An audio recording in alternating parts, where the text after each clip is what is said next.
I got some. Hey, hold on. Let me grab this shit out the car real quick. Roll this shit up, nigga. Shit blow your motherfucking wig back, nigga. Burn notice, nigga. Silverback gorilla enters in this rap. Burn son. The first time I heard somebody spitting gas, we used to have we had a few dudes on the block that used to get into a circle and just spit. One of the original rappers from PA was a nigga named DR Shake. Shout out to my nigga Shake. That's San Quinn, older brother actually. He grew up in East Palo Alto. He used to be by the rec selling weed and shit. And as a youngster, the rec was kind of like where all the thugs hang out. So we used to sneak over there to the rec and go hang out with the OGs. And Shake used to be out there busting, you know what I'm saying? Just rapping for like 8 minutes straight and shit, just straight spitting fire like. And it's funny because as a youngster, I used to look up to Shake like, damn, that nigga hard as fuck. So I used to go home and practice me and my nigga Doc Louie, shout out to my nigga Doc Louie. We used to go to the house and practice our shit. So one day we built up enough raps, enough courage, we went up there and tried to battle Shake. So me and Doc, we see Shake out there sitting on the fence. We walk up like, nigga, we want to battle you, nigga. He said, both of y'all niggas. We like, hell yeah, nigga. He like, all right, nigga, spit your shit then. Nigga, go ahead. Shout out to my nigga Shay. He know this is a true story. He gonna laugh when he see this shit too. So me and Doc, we spit our little shit, nigga. We went with our individual little verse. Then we was doing some Run DMC shit on him, like going back and forth. Man, that nigga said, hey, that shit kind of tight though. But check this out.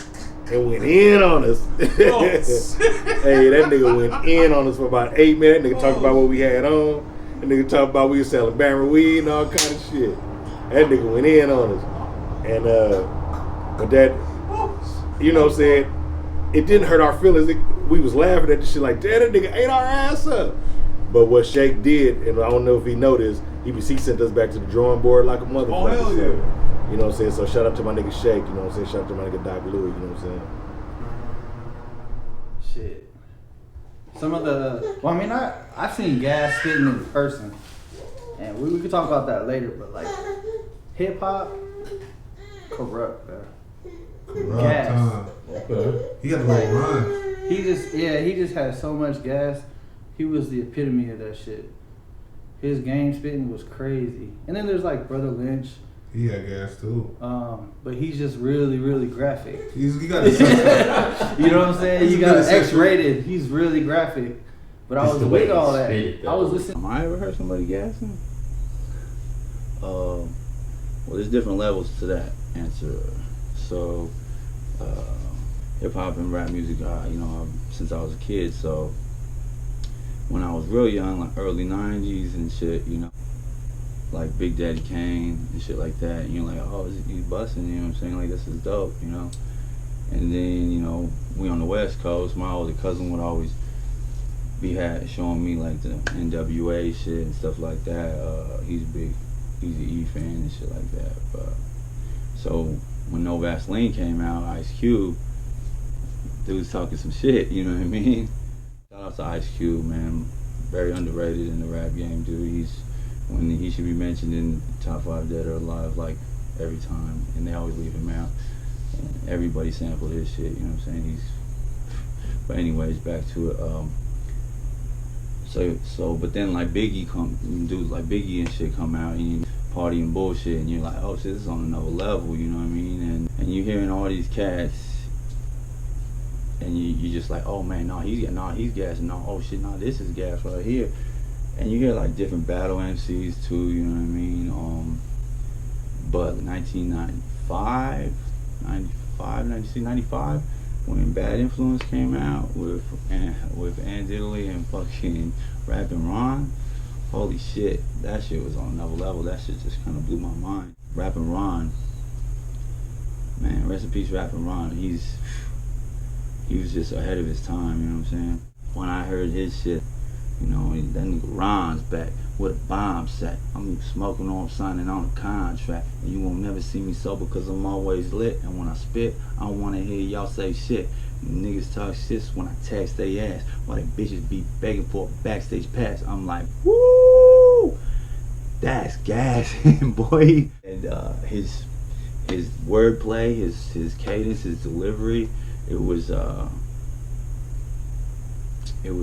perfect. It was way ahead of his time, and he was on some other shit, man.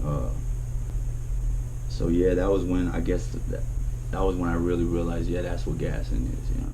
You know, and later on, you know, that shit all evolved into like cats that I think gas nowadays, you know, like Locksmith, you know what I mean, probably one of the dopest ever to do it, you know what I mean. I mean, MC Juice, freestyle wise, back in the day, Chicago Juice was off the hook, you know what I mean. But yeah, Locksmith, Crooked Eye, those cats. But you know, Justo. But yeah, Rapper Ron, man, 1995, first time I could officially say, yeah, I heard somebody gas, and like that's what gas is. Even Andre Nicotina had gas. He was spitting. I knew he was gonna say that. Hard with it. Sibo had gas. Man. She gonna change my life. Selsky had gas. Two took days. Yeah, oh man, and his crew too. Yeah. You know. You know, again, you know, rap music was considered, this sort of this gimmick, a disposable thing, a novelty that would be over next week and forever and ever. So then I became a DJ on the radio, and then I would play it. Now, in the early '80s, as a DJ, and I would also listen to the radio. So K-Soul, which morphed into Wild 107 later on. Anyway, they would have like some of the best music, and they would do like these mixes in the middle of the day, and they had like great DJs there. And Marcus Gutierrez was one. So these DJs in the Bay Area, you know, before the internet, were very influential for, you know, getting out this music. And of course, back then it was a lot of electro, kind of, you know, the up-tempo, sort of like Miami Bass, and it was electro, Africa Bambaataa, and everybody from New York making all this incredible music, and then also in LA. But the music started coming out, and like there would just be new people all the time, and different releases. And like, for example, the Fat Boys came out, and people were like, wow. And it was true. And I would say that in terms of like, you know, spitting gas, that one, you know, hearing them was one of those things that just stopped you in your tracks and these records were all just sort of coming out. And another thing about them was that, you know, with hip hop and rap, there was only so much of the music. So if you listen to DJs like on the radio, as I mentioned, like Queso, where I would listen to, and then Calax is where I would DJ. If you were playing it, you know, if you couldn't really do an all rap show, because you would play like Prince, you play funk as well, Michael Jackson, you play like a lot of the funk. You throw in, of course, P-Funk, Funkadelic in there.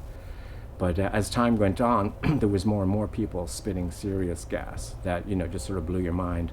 And that, I think, up to a certain point, I would say up to like the mid-90s was when it went beyond that. So at a certain stage in hip-hop, whether you were, and if you listen to old interviews with Shock G, rest in peace, from Digital Underground, he talks about in the late 80s when Digital Underground were forming, and they're totally into P-Funk, you know, they were very particular about the samples they used. So they wouldn't, if you as an artist used, say, a certain sample from a certain Funkadelic album, they were like, oh man, we can't put that out, you know, because it was about originality, not just in production and choice of samples, but also in your flow.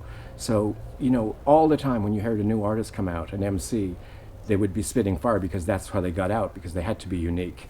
And I think by maybe the mid to late 90s, that kind of just went away. Nowadays, you know, there's no shame in sounding like someone else, but, you know, people still have their voice, but I would say that there's less distinctive voices now overall as there were back in the day when there was fewer artists. I can tell by the taste. Take that Reggie Bush with you, here's a trash bag. Nigga smoking garbage truck juice, be the hashtag. Damn, my nigga.